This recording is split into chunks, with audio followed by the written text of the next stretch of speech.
Olá, bom dia, boa tarde, boa noite, boa madrugada, queridíssimos alunos do curso de auxiliar em necrópsia. Primeiramente, eu quero pedir desculpa a vocês por ter passado alguns dias sem postar conteúdos, mas foi por conta de um problema pessoal, entendeu? Entenderam? Mas isso não vai mais se repetir. Continuaremos os nossos estudos. Espero que vocês tenham assistido às aulas que foram mandadas anteriormente, porque são de suma importância, tá bom? Quero parabenizar mais uma vez aos alunos que nunca desistiram. Eu quero dizer de novo a vocês: não desistam dos seus sonhos, tá bom? Não é uma pandemia, não é qualquer coisa, por mais que seja um caso fortuito, um caso de força maior, que vai destruir os sonhos de vocês, tá bom? Persistam, que no final tudo dará certo, tá bom? Como combinado, a gente terminou o estudo da traumatologia e vamos adentrar ao nosso estudo da tanatologia forense, que nada mais é do que o estudo da morte. Esse assunto é de suma importância para vocês, porque vocês verão muitos cadáveres, vocês deverão saber lidar com a morte, não é verdade? Então, esse estudo é de suma importância, tá bom? Então, peço que vocês prestem atenção, que vocês assistam o vídeo, que vocês voltem. Se vocês tiverem alguma dúvida, pode me perguntar, que eu estou disposta a responder todas as perguntas. Me chamem no privado. Eu acho interessante que muitos alunos falam comigo, até coisas pessoais, assim, da vida deles, entendeu? E eu acho muito importante essa interação entre a gente, tá bom? Então vamos lá, pessoal. O conceito. O que é a morte, na verdade? A gente fala muito em morte, mas a gente se pergunta o que é a morte para você? O que seria a morte para você? É um processo progressivo, não instantâneo, para a doutrina é isso, com cessação definitiva de todos os fenômenos vitais. Pessoal, a morte, ela pode ser súbita. O que é a morte súbita? É aquela morte inesperada. É aquela morte de repente. Já está falando súbita, né? A pessoa morre subitamente. Por exemplo, infarto. Foi uma morte súbita, você não estava esperando. Talvez a pessoa já tivesse aquele problema, mas a pessoa não sabia. Então a pessoa morre subitamente. O que é a morte agônica? A morte agônica é aquela em que há bastante sofrimento, tá? A pessoa morre lentamente. A pessoa morre lentamente, há bastante sofrimento. Depois a gente vai entrar até nessa discussão da eutanásia, que tem uns que são a favor da eutanásia, quando a morte é lenta, né? A pessoa está sofrendo muito. Aí uns doutrinadores falam que é possível o processo da eutanásia, né? Tipo, desligar os aparelhos e a pessoa morrer porque está sofrendo demais. Outros doutrinadores e até pessoas da área médica não concordam, mas depois a gente vai ver isso tudo mais pra frente, tá bom? O que é a morte aparente? A morte aparente é aquela, não sei se vocês já ouviram falar no fenômeno chamado catalepsia. A catalepsia, a pessoa está aparentemente morta, porém, no entanto, ela está viva. Só que todos os sinais que você percebe na pessoa, você acha que ela está morta, porém ela não está. Por isso que no Código Penal tem um artigo que fala que você só pode fazer autópsia na pessoa que morreu depois de 12 horas. Geralmente é por conta da catalepsia. É um fenômeno raro, mas que ocorre.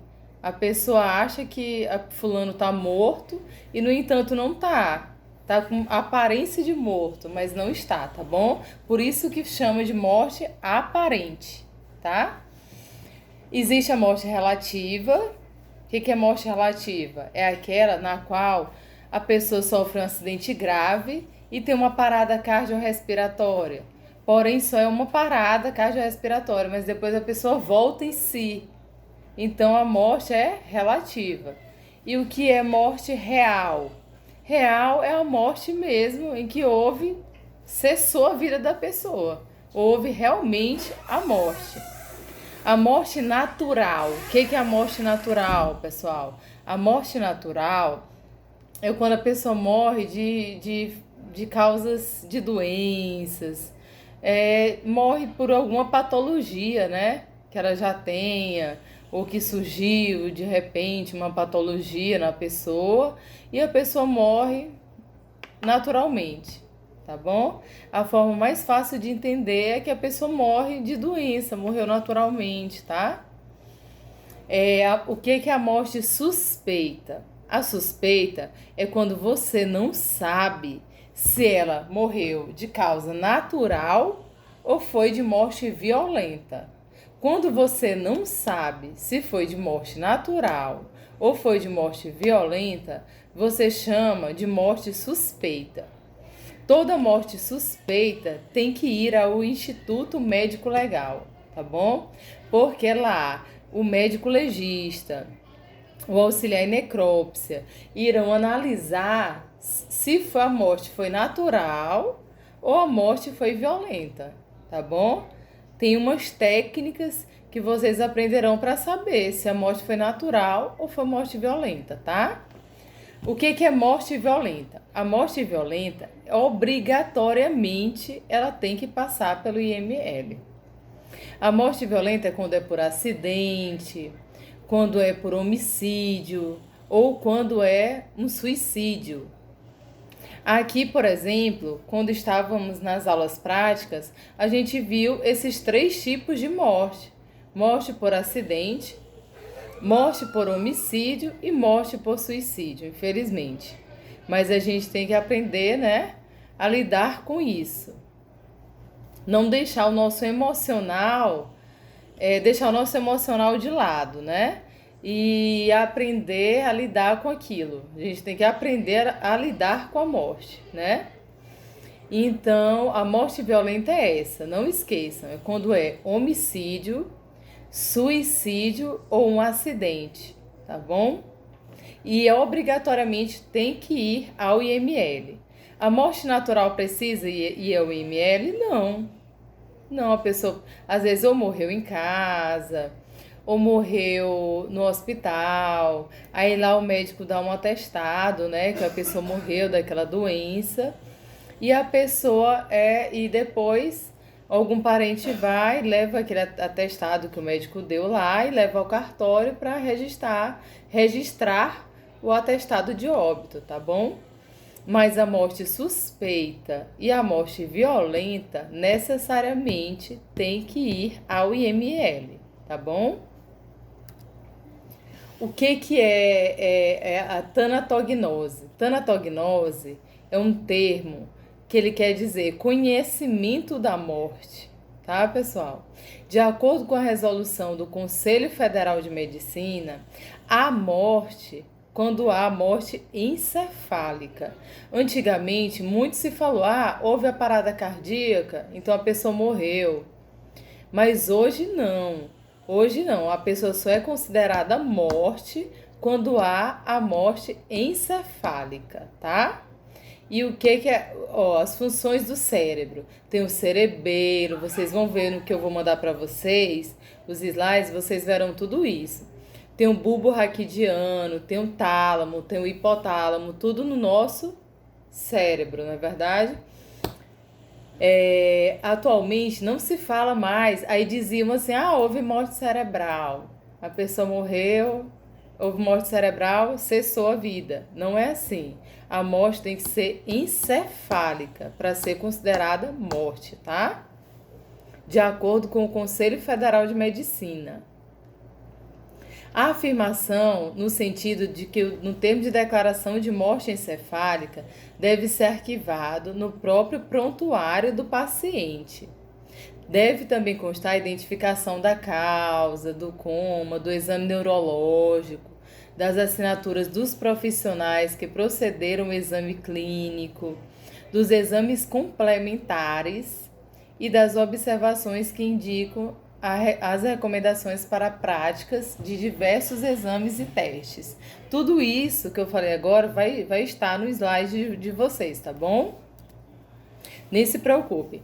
Pessoal, tem um termo que é usado mais no termo jurídico, sabe? Mas o que eu falei para vocês? Que a medicina legal nada mais é do que a medicina auxiliando o direito, tá bom? Então, tem uns termos que são utilizados para que o direito ele possa saber se a pessoa ou morreu primeiro ou morreram juntas. Então, quais são esses termos? Premoriência e comoriência. O que é comoriência? Comoriência é quando duas ou mais pessoas morrem ao mesmo tempo. Essas duas pessoas morrem ao mesmo tempo. Por exemplo, pode ser num avião, né? O avião cai e as pessoas morrem ao mesmo tempo e você não sabe qual pessoa morreu primeiro. Então, isso é chamado de comoriência. Ele está no artigo 8º do nosso Código Civil, tá bom? Então, o que a gente faz nesse caso? Presume-se que as duas morreram simultaneamente. Isso serve para a questão de direitos sucessórios, para saber quem herdou de quem, entenderam? Isso é muito importante para o direito, tá bom? O que é premoriência? Premoriência, pelo nome, você já pegou. Premoriência. Se em virtude das circunstâncias há condições de se provar que uma dessas faleceu primeiro, dá-se o nome de premoriência. Se você puder, quando for examinar aqueles corpos e você puder avaliar quem morreu primeiro, então o nome disso é premoriência. Isso vai ajudar muito no direito, por quê? No direito das sucessões, para ver quem vai herdar primeiro, quem vai herdar de quem, tá bom? Mas isso aí já é assunto para o direito. Mas vocês, ao trabalharem, vocês vão saber analisar. Talvez não saibam, como no caso da comoriência. A gente não pode saber quem morreu primeiro, morreram simultaneamente. Mas se vocês puderem provar quem morreu primeiro, aí é chamado de pré-moriência, tá bom? Vamos lá. Gente, no início das aulas, eu falei para vocês, eu acho, já sobre isso. Sobre inumação e sobre exumação. O que é inumação? Inumação é o ato de enterrar a pessoa.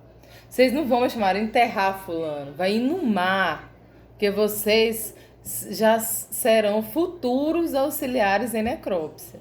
Então vocês vão chamar de inumação, que é o ato de enterrar a pessoa.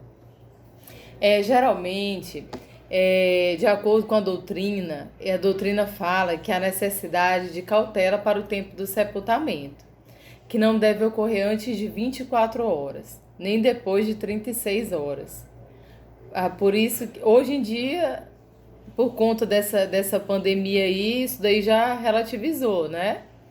Mas em casos em que não haja essa pandemia, se há uma normalidade, o que é o certo? Primeiro vai haver o velório da pessoa, para depois ela ser inumada, não é verdade?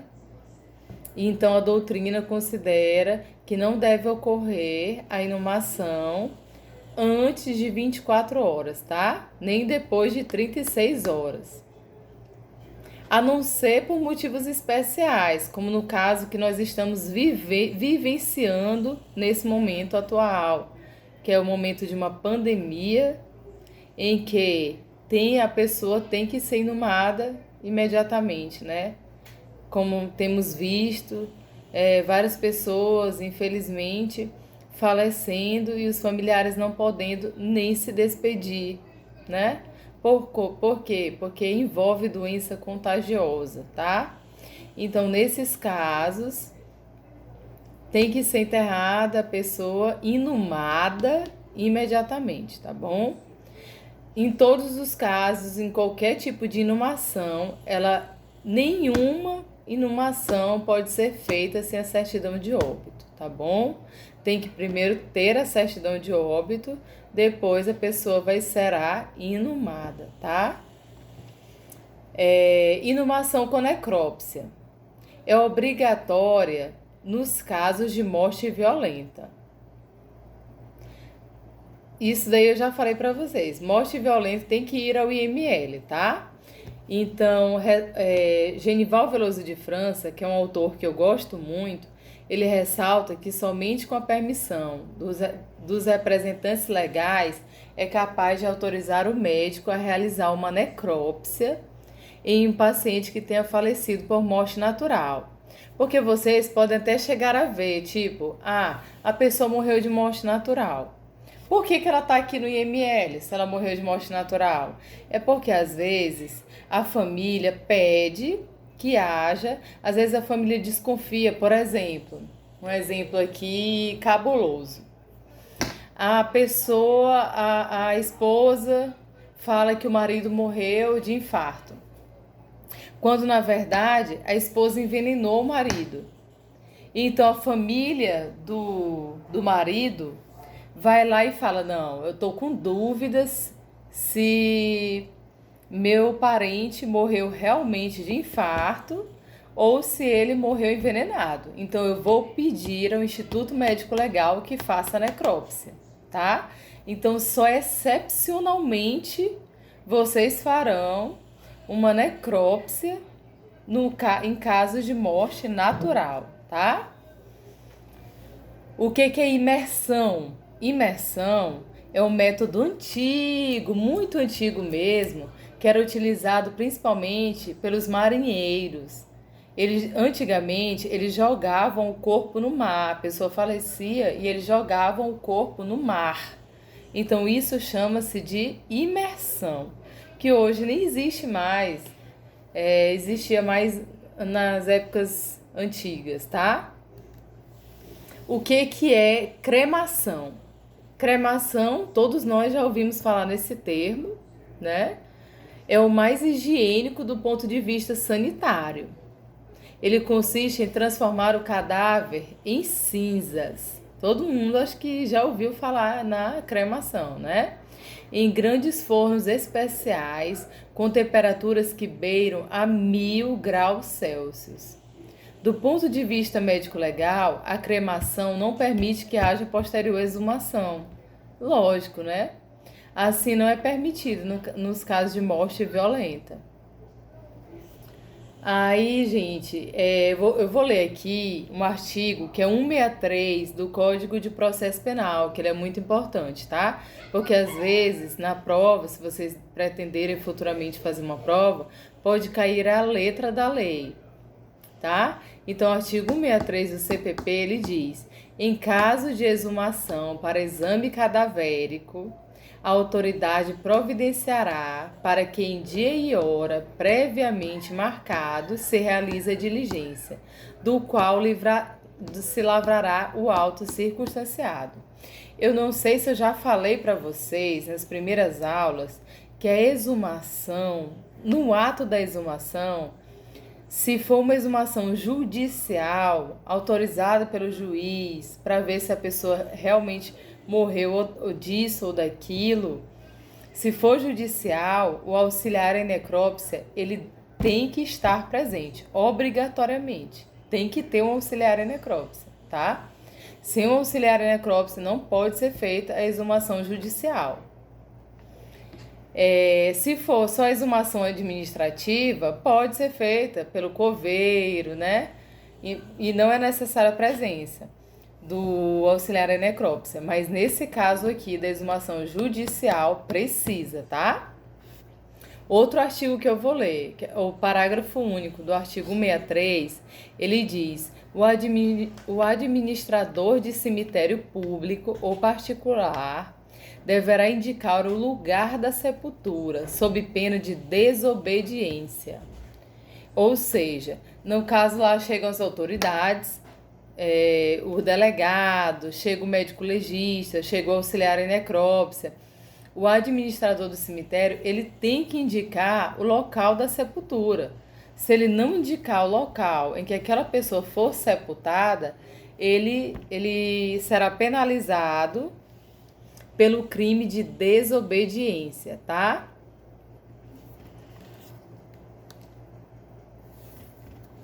No ato da exumação, o artigo 164 agora. Eu vou ter que ler esses artigos para vocês, porque realmente ele cai em provas à letra da lei. Às vezes até tudo igualzinho, até a vírgula, tá? Então vocês têm que ler esses artigos.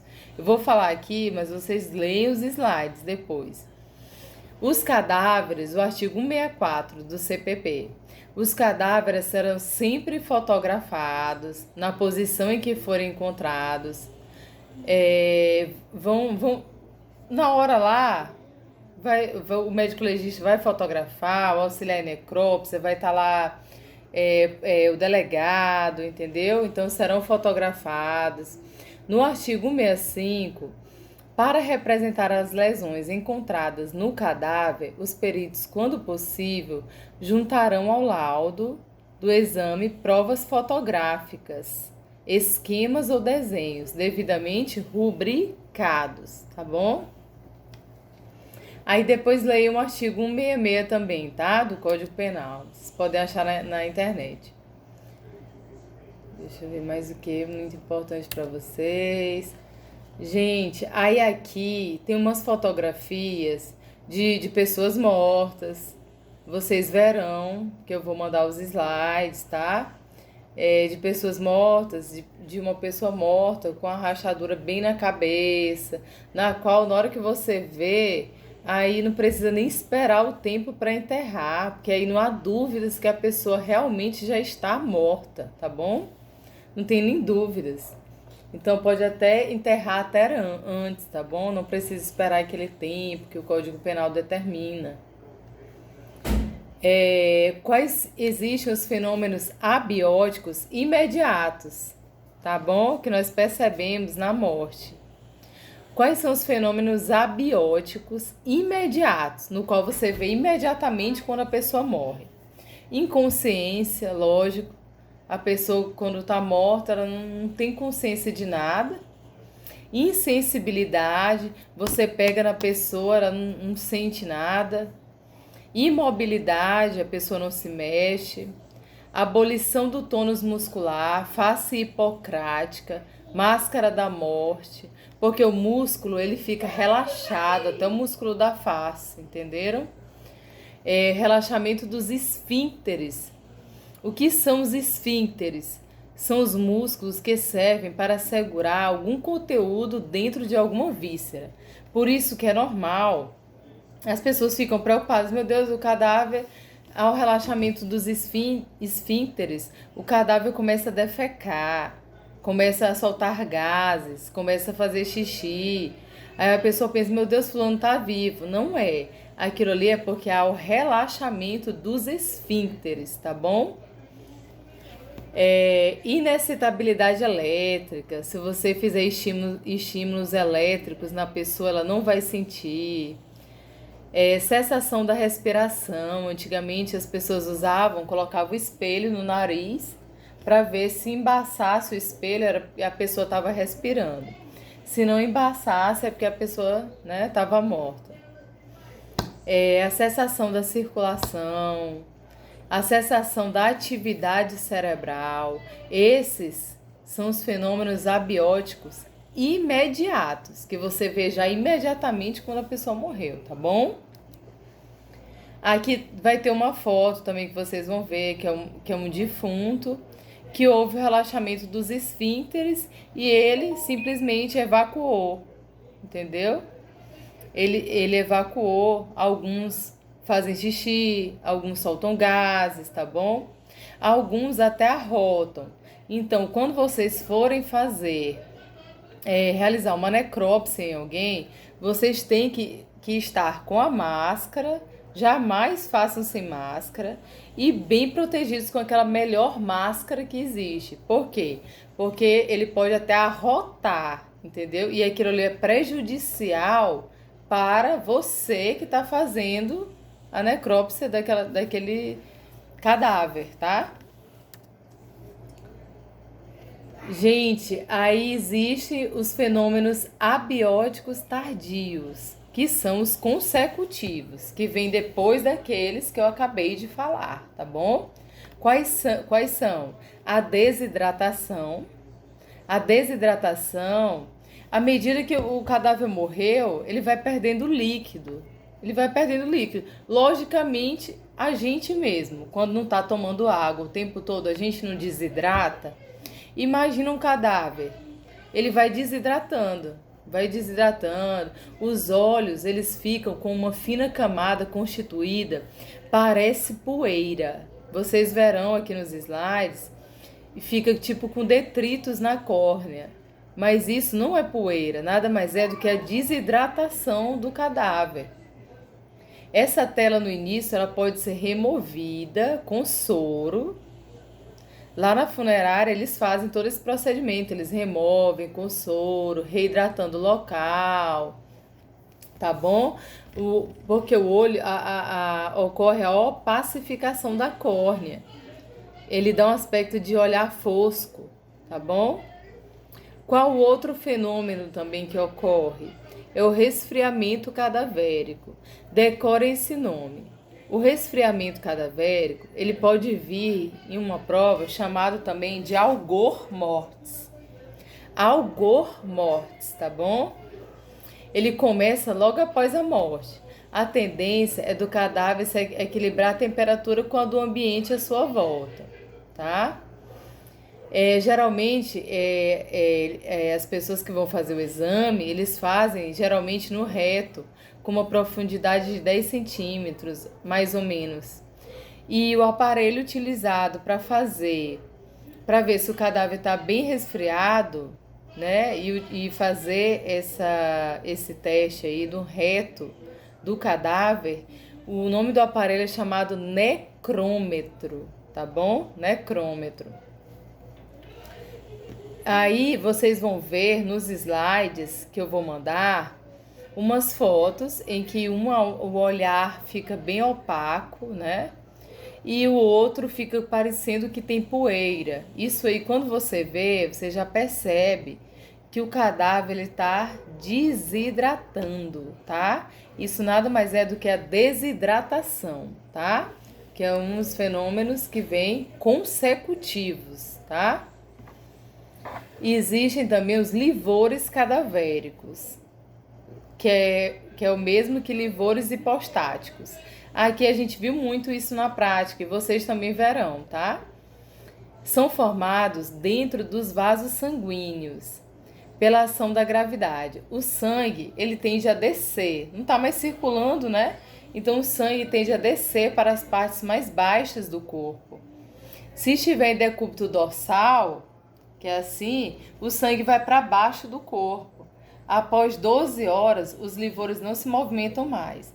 Tanto que se você colocar o cadáver na maca, você vai observar que o local onde ele não estava encostado fica branco.